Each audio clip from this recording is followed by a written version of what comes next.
During the Christmas season, we're going to think about the gift of rest. We're going to look at the giver and the gift and the exchange. But this morning, we're going to look at the receiver. Verse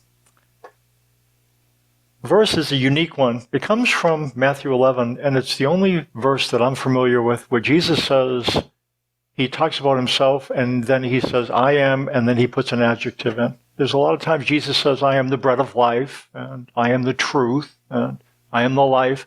But this is the only place that I'm aware of where Jesus says, I am, and then he fills it in with an adjective. He tells us how Jesus thinks and how Jesus feels. We get an opportunity to understand what Jesus is like at the emotion level, at the feeling level. But it says, come to me, all you who are weary and burdened, and I will give you rest. Take my yoke upon you and learn from me. For, here it is, I am gentle.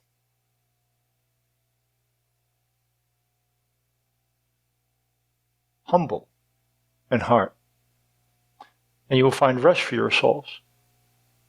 My yoke is easy. My burden is light. Jesus tells us a lot. We'll look at these over the next couple of weeks and really try to break it down, try to figure out what does this mean that he's humble and gentle in heart. This morning, let's think about who it is that he calls to connect with. He says, come to me, you who are weary and burdened. Those who receive the gift of rest, then, Jesus defines as those who were weary and burdened. Not those cruising along spiritually, barely breaking a sweat. And there were those in that time who probably felt that way. They were really succeeding. And Jesus looked past them. He looked past the ones that were succeeding, past the ones who felt really good about their spirituality, felt like they were doing everything they needed to do. He looked past them. To those who weren't as confident, they weren't as secure and satisfied. They had areas of their life that they weren't in control of. They were aware of the standard and they were not accomplishing the things that they wanted to accomplish, and it would surprise them. Those are the ones Jesus locked eyes with. He says, come to me, you who are weary and burdened, and I will give you rest. What is burden? You think of it. The word is burden is a load borne to the point of exhaustion. That's what a burden is. That's the image. Picture somebody with a load, and the load had been borne for a while, and the person's exhausted. That's the image. Come to me, you who are weary and burdened. Some of us, when we come in, and either when we've been shopping or somebody went shopping for us, and we bring in the groceries. The greatest invention that has ever existed, as far as I'm concerned, is when they went from the paper bag to the plastic. The reason is you can drape plastic bags all the way down your arm. So you can, and again, God forbid that you'd make two spots. Is there anybody here like me? God forbid that you'd make two trips. And so you have to put them in. So you're pulling one of these things, right? And then you have to get through the door. And then the hardest thing is getting them up on the counter. You know, it was one thing to get them on your arms, but then you can't. So then you have to kind of go like this. So that's a burden. But what is this burden that Jesus is talking about? What causes it? And Jesus gives an answer. This is what he says. Jesus said to the crowd and said to his disciples, the teachers of the law and the Pharisees sit in Moses' seat. When it says they sat in Moses' seat, it was a position of authority. It's literally ex cathedra. And so, like, I was raised Roman Catholic, and when the Pope sits in his chair as vicar of the church and he makes a proclamation, it's binding. He speaks from a point of authority. And so when the Pharisees sat in Moses' seat, they were representatives of the covenant that Moses inaugurated on God's behalf. And so they were speaking, and their words had weight. So what he says, they sat in Moses' seat, So you must obey them and do everything they tell you, but do not do what they do, for they do not practice what they preach. They tie up heavy loads and put them on men's shoulders, but they themselves are not willing to lift a finger to move them. What's Jesus' issue with the Pharisees and the teachers of the law? He said that they sit in Moses' seat, they put heavy burdens on people, but they aren't willing to lift a finger to move them. We can say, can't we, that the burden then that Jesus envisioned was a spiritual one. It wasn't groceries. It wasn't work obligations. It was the weight of spiritual obligations that they were not fulfilling. That's the burden. And the burden came from what they taught. When the Pharisees sat in Moses' seat, they ended up basically saying there are 10 commandments, and past that, there are 613 things you needed to do as part of being a faithful Old Covenant obeyer. Now, it wasn't just 10 things. It was like 613 of them. And this constituted the spiritual equivalent, if you think me with these bags on my arm, the spiritual equivalent of that. Very heavy, very burdensome. When Jesus talks to the Pharisees, he said they put a heavy load on people, but that's not Jesus' issue, because here's the deal. The Mosaic law, the Old Covenant, was really heavy. You had to control not only your behavior, but your desires. Do not covet meant do not want things that your neighbor has. Don't want your neighbor's wife, don't want your neighbor's life. It's one thing to control your behavior. It's another thing completely to control your thoughts and feelings. That's what the Mosaic law demanded. And there were people that maybe didn't know that, and they figured, it's not that bad. Jesus knew what the law was like and how heavy it really was. Jesus' issue wasn't with the law, because the law wasn't intended to stay forever. In fact, Jesus came to change the law, and we'll talk about that in a minute. Jesus' issue was they put the law on people's shoulders but weren't even willing to lift a finger. It's like if you saw me going in with these things draped and you didn't even do anything to help. That's what Jesus' issue was with the spiritual leaders of the time. They put these obligations on people and didn't help them. So what you had is people in a spiritual basis that were crushed with the load of obligations that they knew they could never fulfill. And the Pharisees, they seemed to feel like they were doing pretty well fulfilling it. Jesus looked past the ones that were doing admirably, and he looked at the ones who were bending under the load, and he says, you're the one I'm coming for. You who are weary and burdened, you know the obligations and know how difficult it is to fulfill them. You're the one I come for. That was where the receivers. The law is heavy, and it's heavy because it demands not that you control your conduct. Controlling conduct is one thing. Would you agree with me? Controlling your desires is another. You can change what you do. It's much more difficult to change what you think. Now, I might not know what you think. You only know what you think. But you know what you think. And maybe you don't tell other people about the thoughts that you have, thoughts that you don't like having. You try to change the thoughts, and you can't, about the person, about that law, about the thing. And you want to change the way you think. You want to change the way you feel, but it's very, very, very, difficult, impossible to truly change thoughts and feelings. But Jesus says about the law, I would not have known what sin was except through the law. Or I would not have known what coveting really was if the law had not said, do not covet. You know what covet means? To desire something. It's to travel down Western Avenue. It would be kind of nice to live in those houses, the lighty up houses on Western Avenue. It's really sweet, when you come up that thing and there's a line of houses and they look off onto the thing and there's lights all over. It's really beautiful. It'd be kind of nifty to live in a house like that. You're going back, boy, I wish I could live like that. That's coveting. wanting your neighbor's goods. You know what I mean? Would you agree with me? That's a little bit difficult to control. But that's what the commandment tells us not to do. Don't covet. And Jesus looked at the ones who said, well, that's not a problem for me. And he looked past them. The one who says, I can't do that. Jesus locked eyes and said, you're the one I've come for. You're the one I've come for. You who feel the weight and you can't comply with what the thing is asking you to do. Paul says, I would not have known what coveting really was if the law had not said, do not covet. But sin, seizing the opportunity afforded by the commandment, produced in me every kind of covetous desire. For apart from law, sin is dead. Again, to covet is to desire. It's a neutral term. It's not just bad. When Jesus wanted to eat the Last Supper with the disciples, he said, I coveted eating the Last Supper with you. It's just a neutral word. But when you want what your neighbor has, then that becomes a negative thing.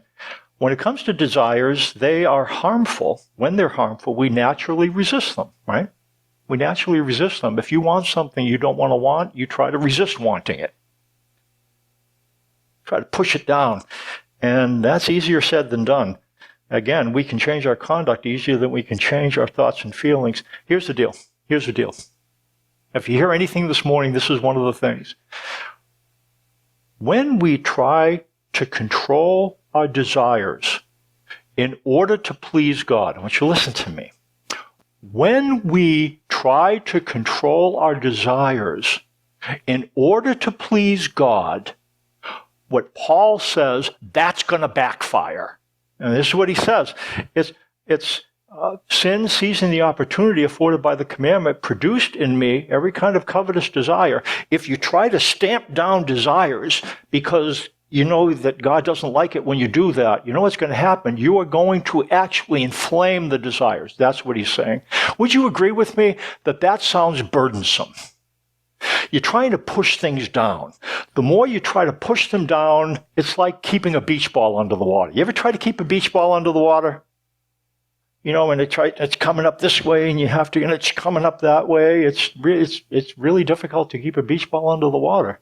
Well, Paul is saying, when you try to push desires under the water, not only do you get a beach ball, you get beach balls. That now you've got a bunch of things trying to come up out of the water. You can't control them. That's what he said, and it's tiring. Tell you the truth, this would have been scandalous at the time. What Paul's writing here is scandalous. Here's what a Jew would have learned. You have good desires and bad desires. The Yetzer Hara and Yetzer Hatov. Yetzer Hara, good desires. Yetzer Hatov, bad desires. So here's the deal. The more Bible you get in your mind, this is what they would have learned. The more Bible you get in your mind, the more you're going to be able to control the bad desires and keep the good desires. That's what they would have learned. What Paul is saying, putting some kinds of Bible in your mind is going to not only help you control your desires, it's going to create bad desires. It's going to cause desires to be more out of control. I want you to imagine that disobedience to God is a disease. Just imagine it's a disease, like an infection. And they would have been taught that law, the Bible, knowing huge portions of the Old Testament, that's the prescription. Anybody deal with disobeying? Okay, yes, okay, here's the prescription. Take 3, 4, 5, 6, 7 Bible passages and call me in the morning. Take more Bible passages. I'm still struggling. Take more Bible passages. Take more. Fill your mind with them. Fill your mind with the Mosaic Law. Fill your mind with the commandments. Fill your mind with all that stuff. And if you do it enough, it will help you obey. Now, what Paul is saying, that the medicine they took to cure the disease actually makes it worse. That's what he's saying. Imagine that you took this medicine to treat a condition, and the condition just kept on getting worse and worse and worse. And I come to you and say, well, you know what the problem is? The medicine that you're taking, that doesn't cure a disease like that. That creates it. You'd say, what in the world? That's what Paul is saying about storing some kinds of biblical data. If it's just commandments and old covenant, it actually makes the problem worse. That's what Paul is saying. This was scandalous at the time. Actually blasphemous. That's why they hated him. But it was and still is true. There's an article from Hebrews chapter 9. Would you get that out and just follow along with me? It's in your worship folder. I'm just going to read it through. Every once in a while, if I read an article about something that expresses, maybe it's a little bit easier, you can take it around. So I'm just going to read it through. Just follow along with me. God issued a new covenant. What was wrong with the old one? It's from Hebrews. The ministry Jesus has received is as superior to theirs, as the covenant of which he is mediator is superior to the old one, and it is founded on better promises. For if there had been nothing wrong with that first covenant, the Mosaic Covenant, no place would have been sought for another. But God found fault, and here's what it says in this version, with the people, and said, the time is coming, declares the Lord, when I will make a new covenant with the house of Israel and with the house of Judah. It will not be like the covenant I made with their forefathers when I took them by the hand to lead them out of Egypt, because they did not remain faithful to my covenant, and I turned away from them, declares the Lord. New and improved. In the case of the covenant God made with the world, the description fits. A covenant is a treaty or agreement. Vulnerable nations seeking protection entered into covenants with powerful nations that could provide it.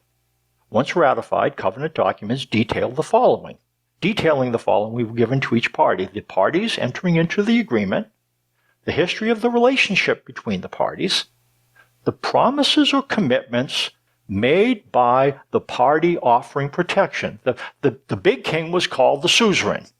The weaker king was called the vassal. The suzerain would say, this is what I'm going to do for you. And these were the commitments that the big, powerful king made. The stipulations or commandments accepted by the party seeking protection.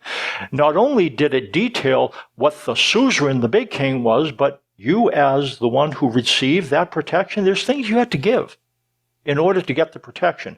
Those were the commandments.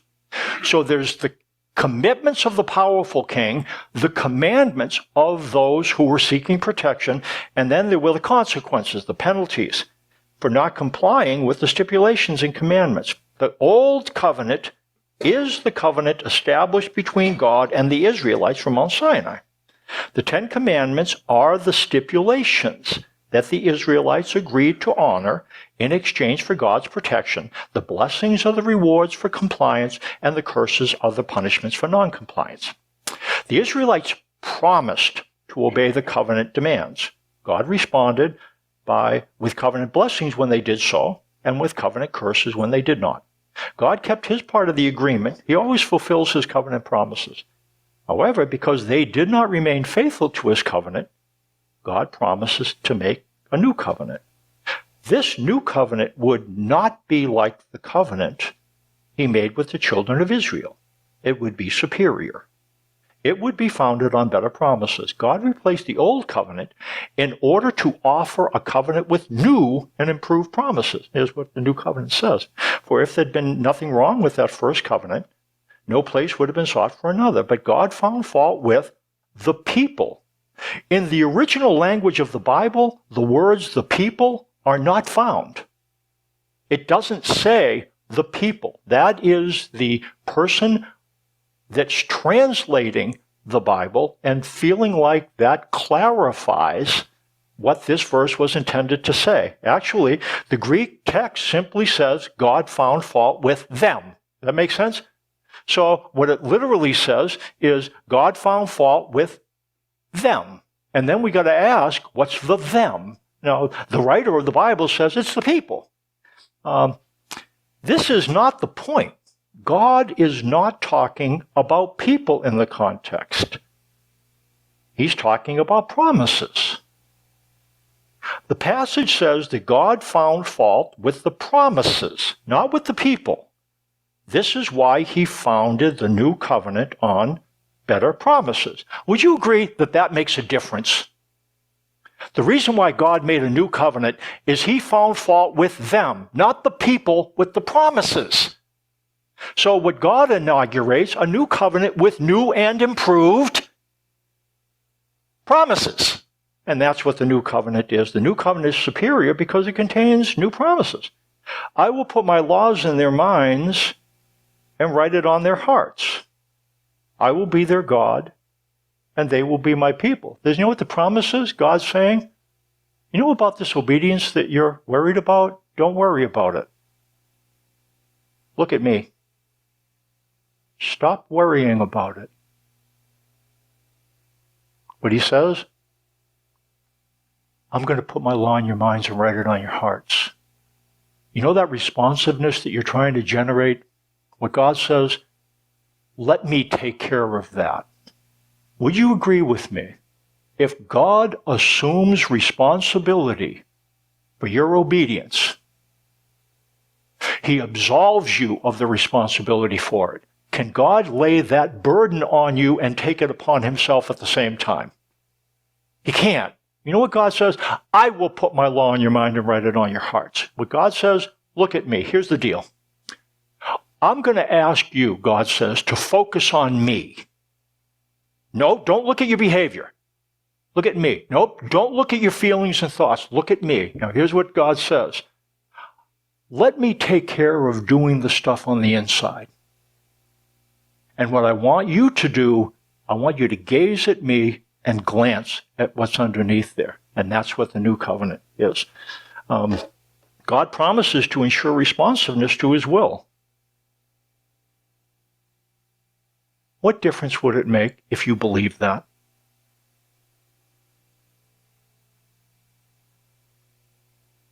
God says, I will put my law in your mind and write it on your heart. I will create responsiveness in you. What difference does it make when we believe that? I want you to think about it. God says, I take responsibility for cultivate responsiveness in you. You know those things you want to do and feel about me? Let me take care of those in you. That's what he's saying. What happens if we believe that? You know what some people think? If I believe that, I'd just go out and do a bunch of stupid things. I agree. Somebody just said, no. Of course not. Where can you find unconditional love like that? And when you come to experience that, you know what happens to your heart? It doesn't go, I'll show him. And what ends up happening? Finally, we spend our life looking for this.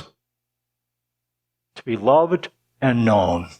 To be known and loved. He doesn't just love the part of you that sits up straight and is spiritual. He loves all of you. Even that part that you try to push under the water and keep under the water like beach balls. He sees that part. You know what he says? Why don't you talk to me about the things that you want to see happen in your life? Why don't you trust me with that? Rather than feeling the weight. You know what ends up happening when you hear something like this? The weight starts to come off your shoulders. And you become a little less weary and burdened because you'll start to experience, what's the word? Rest. Rest. You know what rest feels like? It's not on my shoulders. He's taken it. That's what the new covenant is superior because it contains no curses. I will forgive their wickedness and will remember their sin no more. This is what it really says. You know what I will forgive their wickedness means? I will forgive their wickedness. It means literally, I will be helios to their unrighteousnesses. When you do unrighteous things, what God says helios is, when you think of helios, the Greek word, think of Santa Claus. Santa Claus is helios. Happy, cheerful, benevolent, a big stomach, and that's it. And this word, I'm not saying God is Santa Claus, please. You didn't hear that. But that's what helios is. Gracious, benevolent, favorable, not reactive, not angry. That's what God is like. Look what he says. I will be Helios to your unrighteousnesses. And remember your sins no more. How about this now? God says, I will put my law in your heart, put my law in your heart and right on your minds. And what if you believe that? What if you believed that God was non-reactive to your unrighteousnesses? What would it change in your relationship with him if you believed that? That he didn't go, what would you believe if it really didn't change his face? You say, I'd keep on doing that thing over and over again. No, you wouldn't. No, you wouldn't. You know when you start to treat God like a physician that you trust? I would imagine that when you go to the doctor, you don't say, well, I've got this problem and this problem, this problem, this problem. Thanks so much. You wouldn't just leave the office. You know what you'd do? You'd sit there and wait for him to tell you what to do. We imagine with God, he's going to say, learn more Bible. Actually, maybe that's true, but the right kind of things, new covenant things. And as you think about the fact of God's love and that he says, new covenant, I will put my law in your mind and write it on your hearts. I will be Helios to your unrighteousness and remember your sins no more. That's what God's going to tell you to focus on. He's going to say, don't gaze at your behavior. And don't gaze at your thoughts and feelings. Gaze at me.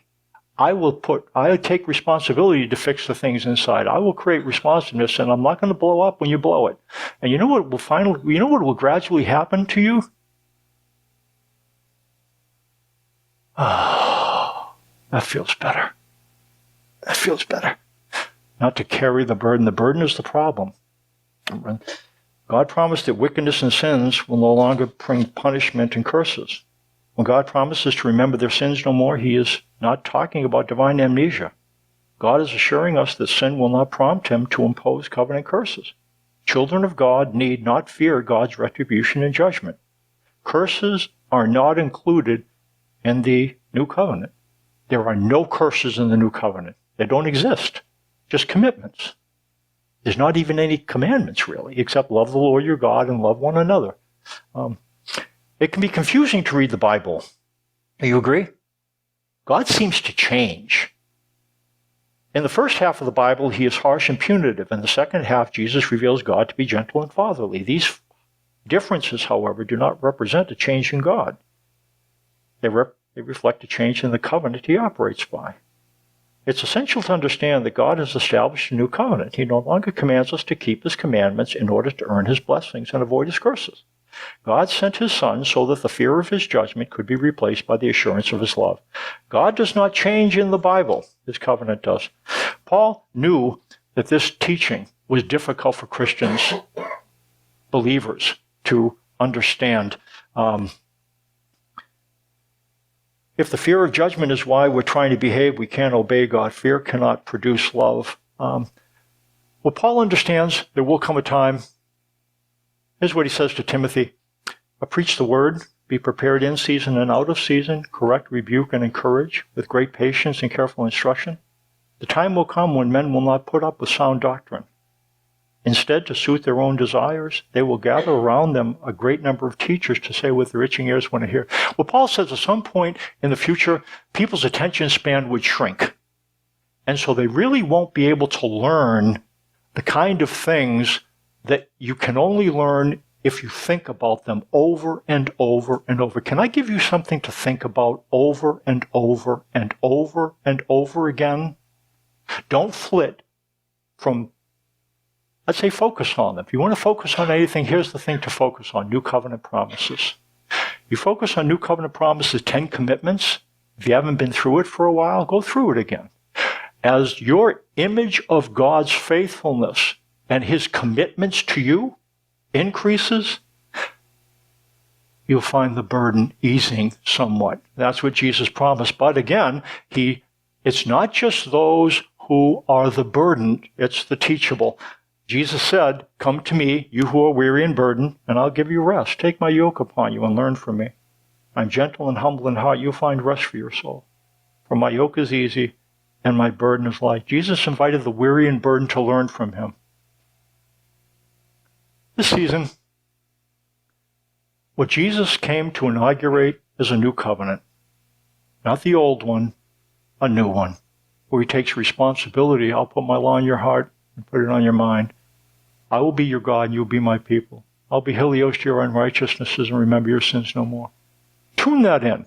And when somebody tries to reflect God and indicates that, well, God still curses you when you obey and blesses you when you obey and curses you when you disobey, remember, you know what to do with that, right?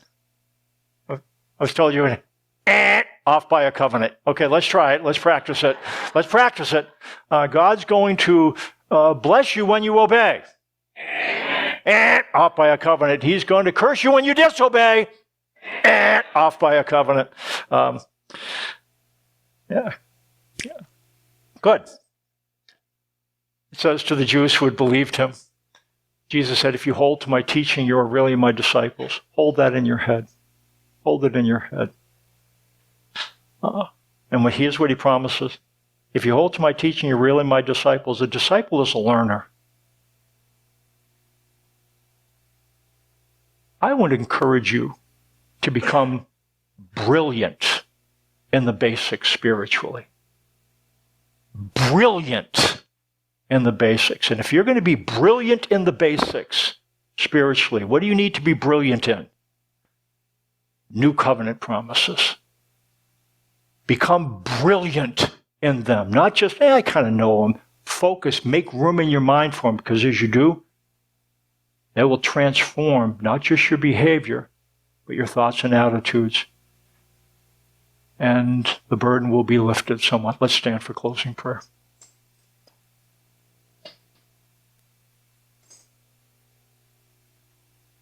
And if you pray more diligently this prayer that I'm going to pray, God will bless you. Off by a covenant. Good. Okay. God, thank you for promises. And you assume responsibility. It seems like it's too good to be true. But it's what you say. And you don't stutter. You have repealed the old covenant and replaced it with the new. What you feel for us is not a hybrid of the both. The new replaced the old. I pray that we'd understand it and believe it and reflect it. In Jesus' name, amen.